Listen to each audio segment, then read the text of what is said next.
નમસ્કાર મિત્રો, મહત્વના સમાચાર બનાસકાંઠાથી। તો બનાસકાંઠાના ધાનેરા તાલુકાના રેલ નદીમાં 7મી વાર નવા નીર આવ્યા છે। ઉપરવાસમાં વરસાદના કારણે નદીમાં પાણી આવ્યું છે। જોકે નદીમાં વારંવાર પાણી આવતા ખેતીમાં થશે મોટો ફાયદો। કેનાલની માંગ વચ્ચે કુદરત ધાનેરાના ખેડૂતો પર મહેરબાન થયા છે। જોકે ધાનેરાની રેલ નદીમાં વહેણમાં લોકો નાહવા ઉમટ્યા છે। જોકે ધાનેરામાં મોડી રાત્રે રેલ નદીમાં આવ્યા નવા નીર। તો મહત્વના સમાચાર ધાનેરાથી। તો ધાનેરા નદીની અંદર નવા નીર આવ્યા છે। નવા નીર આવતા ખેડૂતોમાં ખુશીનો માહોલ જોવા મળ્યો છે। મારું નામ છે મહેશ્વરી શંકરલાલ તેજારામ। ધાનેરા ગામનો નિવાસી છું।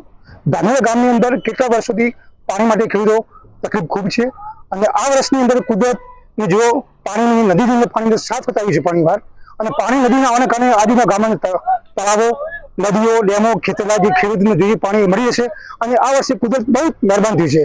એટલે ધાનેરા ગામ માટે અને આજુબાજુના ગામમાં બહુ સરસ ભગવાને એટલી મહેર કરી છે।